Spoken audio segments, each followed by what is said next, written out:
Hello and welcome to this episode of the World's Best Coaches series, the series where we're going around the world and we're interviewing the best of the best when it comes to coaching and consulting. Today, I have the privilege of introducing Scott DeLong. He is the host of the CEO podcast. He is also the author of the I Thought I Was a Leader, and he is also the founder and executive coach of Lead2Goals. Scott, I'm just going to hand it over to you for a second to introduce yourself and tell everybody what you do. Sure, Sam, I appreciate that, and thanks for having me on. I've been an entrepreneur, serial entrepreneur, all of my life. I started very young. Actually, 16 years old was my first business. I went to college. I was a baseball player, so went to university and played ball. When I got out, I had a regular job. I found out shortly thereafter that working for other people wasn't for me, and then went back on the entrepreneurial journey and had a few other entrepreneurial businesses, mostly in the telecommunications business. Lead2Goals is a little bit different. It is a combination of my business experience plus my educational background.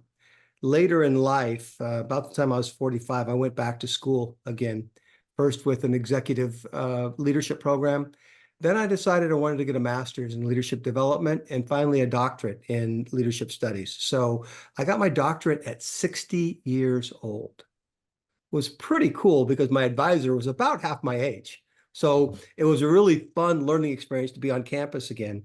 But I've taken some of what I've learned in the theoretical portion, the educational piece, as well as the practical piece, which is my business experience, and actually combined a couple other things. We spent a lot of time in Al-Anon and Nar-Anon meetings. We had some issues in our family, and I learned a lot there too, which is I didn't expect to. I went there to hold my wife's hand, and yet come to find out there was so much that I learned there.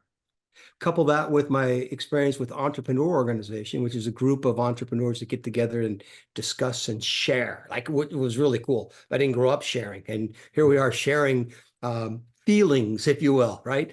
And so I put all those things together, and Lead2Goals has been what we've come up with, which is a combination of teaching. So I teach small groups within a corporation. So 8 to 10 people get in, and we talk about things like developing teams, developing trust, effective communication, emotional intelligence.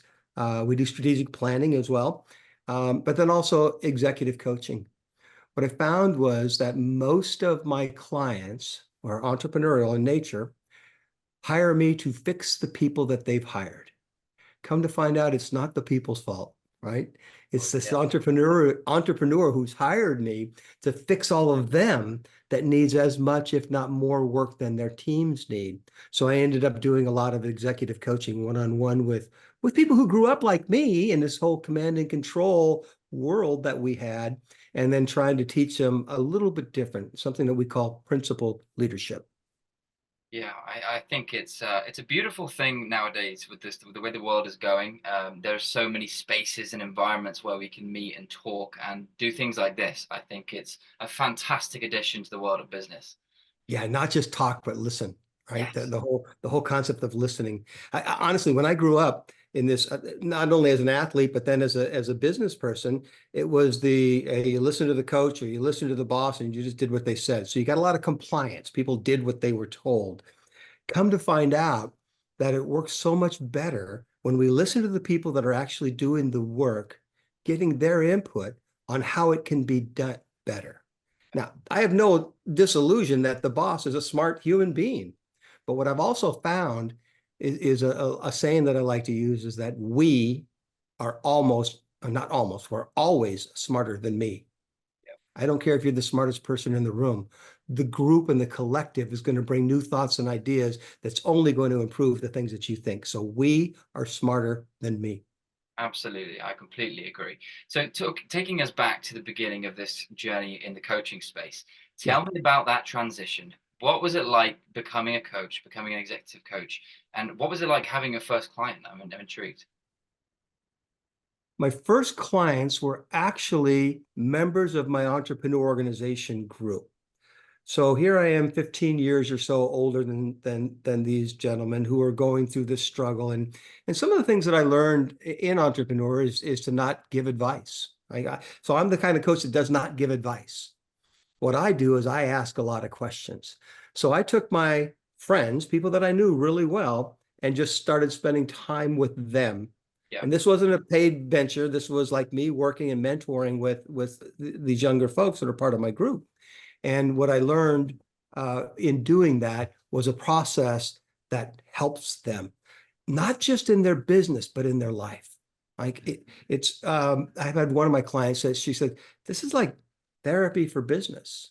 And it's exactly what it is. Mm. You know, a therapist doesn't tell you what to do. A therapist asks you questions for you to come up with your own answers. And it's because of my philosophy is this, that I have no idea what you should do. I don't have your background. I don't have your experience. I don't have to live with the consequences. So it's pretty arrogant of me to tell you what you should do. But what I found that I'm good at is asking enough questions for you to come up with the right answer for yourself. Now, sure, I may have to course correct and guide once in a while, but it's never a, well, you should do this. In fact, I've taken the word should out of my vocabulary. Yeah. Very powerful. And it's powerful. It's powerful. I can get commitment from my clients that way. When they come up with the idea through thoughtful questions, deep dialogue, they get commitment to it rather than just compliance. It's what I used to get when I was a manager of businesses and telling people what to do. I would get compliance. I was the boss. I had enough power. Could probably do that too and call myself a consultant, but I'm not a consultant. No. What I am is a facilitator of ideas. I think that's fantastic. And I think it's one of the best descriptions of being a coach that I've heard. Well, thank you. I think it's fantastic. So, you obviously meet a lot of business owners. I'm sure you do, hundreds and thousands over your time. And obviously you have the podcast as well. But what are some of the biggest challenges you're seeing with business owners, in the past couple of years? Expectations, right? When I told you there was an Al-Anon and Ar-Anon, there was a meeting, there was a phrase that I heard at one time that it just stuck with me. And it said, expectations are future resentments. Right. Especially those expectations that are not clarified. One of the biggest problems that I see with I'm going to call them managers rather than leaders, but one of the biggest problems that I see with managers is that they'll get into a room, they'll have a discussion about whatever it is, and then they'll just say something like, you know what I mean, right? And everybody nods their head. They all know what they heard and how they interpreted it. It may not be what you meant, right? So you gave all these assignments out, and then at the end of the week, you come back and there's 6 different versions of what you thought that you were so clear on, right? So what we say is that communication is not about what I say. It's about what you hear and interpret. That's where the real communication is. So I can't walk into a room and say, well, you know what I mean, right? And expect everyone to be on the same page as me. They're going to be on the page that they heard. They're going to do their best. They're going to understand it from their perspective. And what I get back may be nothing like what I thought I was giving out. Yeah, and I think that's so relatable to life as well. I think the way that people my gosh, yes. It's so relatable in that sense. People always take in what they think or what they want to hear, and I think that's very applicable to business owners and everything. Yeah, absolutely. I like that you said that, because one of the promises that I make with my coaching clients is that this is going to help you in business, and it's going to help you in your life. Absolutely. Learning how to, the people believe, they think they need to act one way at work and a different way at home. Yeah. And my question to them always is, well, which of those two works better for you? Exactly. And they give me one, or I said, well, then do more of that, right? Do what's working. The common denominator between the people at work and the people at home is that they're people. Treat them like people. Yeah. And that's it. It's very simple in that way when you put it like that. Very simple processes. It really is. I've had a privilege of having a business coach for many years, and I can say that some of the lessons that I've been taken away from it, I've been able to apply them into my life, my relationships, as well as my business and my team. And it's absolutely. And if we do that with intention, we're just going to get better. One of the things that I tell people all the time is that I've been on this journey for about 15 years, going from this command and control leader that's successful, did what I wanted it to do, right? Yeah. But it didn't get what I thought I wanted it to do, right? Drive business. Well, what it didn't do is drive relationships. So I've been learning how to do that. And I wish I was complete, but I'm not. I'm continually learning. I think that I'm a lot further along than I used to be, and I'm not where I want to be yet. Well, And I I think think, that journey is the fun part. I think, to be honest, will you ever be at that point? I think, you're continuously learning and developing, and I don't think it matters whatever age you are. I think that will never stop. The learning will never ever stop. Yeah. I sure hope not. I Yeah. sure hope not. Absolutely. So look, if I'm in corporate, let's say I've been in my corporate background now for 10, 15 years, and I Mhm. have an aspiration to become a business coach. I want to help, I want to give back to the business community. What kind of advice are you going to give me starting on that big journey? The first piece of advice that I always give clients, and they hate it, they hate this, is that what I tell them is when we're working on things, we're going to work through the issues that you're talking about. But here's the thing that I want you to recognize, that it is going to be 100% on you to fix whatever's going on. You cannot expect people to meet you halfway. Well, I'm willing to do this if they'll do that. Doesn't work, because when we start putting conditions on those things, a couple things happen. One is I don't have to do anything if they don't. So nothing changes, and nothing's going to change if nothing changes. But the second one is that the things that we're talking about, the communication processes that we're talking about, the development of trust, learning how to build teams, are good for me anyway, no matter what they do. Yeah. So it is 100% on the client in this case. In my case, it was 100% on me to make the changes that I needed to make in order to improve the relationships. I got divorced when I was really young. I got married when I was really young. So I got divorced when I was really young. And one of the things that happened is we're in counseling, only because I forced my wife into counseling. She knew she was done with me, right? Yeah. So I forced her in there, and we're sitting in the counselor's office, and the counselor says, well, Scott, it sounds like if you would just, and then gave me a list of a couple, 2 or 3 things that I could do. And I went, what? Yeah, I'm willing, as long as and I put my conditions on that. I needed to do those things anyway. Yeah. Didn't matter if she came along. And what I've learned is that if I make whatever changes that I need to be my best self more often, that will inspire others to do their part. I can't force anyone to do their part, but hopefully I can inspire them to do their part by being my best self as often as I can. Now I'm going to make mistakes too. I Yeah. 2 steps forward and 1 step back, still forward. Yeah. I'm going to continue to grow and learn, and we're going to make mistakes. That's okay. It's the mistakes is where we learn. It's how I recover from the mistakes is how people are going to treat me and Absolutely. respect me, right? Yeah. Absolutely. And you touched on your entrepreneurial journey at a young age. If you could go back, what would you do differently? Would you tell yourself anything? I don't know. I don't know that I would do anything different. I might play baseball a little longer. I finished when I was in college, and I'd gotten married when I was in college as well, right? And I quit playing ball because I was married and I didn't want to travel and all that. And that's probably the only regret I ever had, was I didn't continue to see how far I could go Yeah. on that journey. But the rest of it is, it's okay. Things happen the way they're supposed to happen. Things are happening for me, not to me. Yes. And while not everything has been perfect, those are the things that I've learned the most from, which have made me who I am today. And I'm starting to like who I am today. Absolutely. And I'm happy to hear that. And I think, yeah, I think there's a lot of exciting things to come still. And what's the vision for you now? You come a long way, and you said that you're always forever learning and open to Yeah. development and stuff. Well, what are the aspirations for you? What's next? So my aspirations are really simple. I'm going to do this the rest of my life. I'm not going to retire. This is not in my wheelhouse to sit back and go play golf all day. And yeah, I'm not working, the 80-hour weeks that I used to work. Yeah. And I get out and I play and I enjoy and I travel and all that. But I want to do this the rest of my life because of the joy that I get out of it. And the joy comes from this. My goal when I came into this coaching business was to teach people who grew up like me command and control, being tough, being hard, just getting it done and not giving an inch and all of that, that there's a better way. It's not only better for your business, it's better for your life, and it's better for the people that you're dealing with in both business and life as well.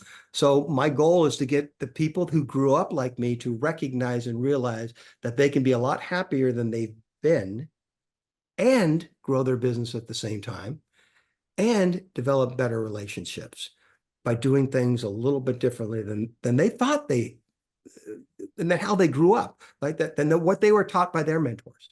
And it's tough because, you start getting to people in their late 50s and 60s, and they're looking towards the end and, oh, why should I change now? This has worked for me and all that. And we should change. And there's a lot of reasons to change. One of them is for the business. Let's just look at it like that. People your age and younger, the Gen Zs that are coming up, aren't going to put up with us. They are not going to put up with the way that we had to learn. That's why you see so much turnover in business today. That's why we get these older people, the boomers, and even some of the Gen Xers that are complaining so much about the Gen Zs and their lack of work ethic. Bull. They don't have a lack of work ethic. They want to work. They want to produce. They want to do good things in the world too. Yeah. They just don't want to work for us. And they work The differently. way we were.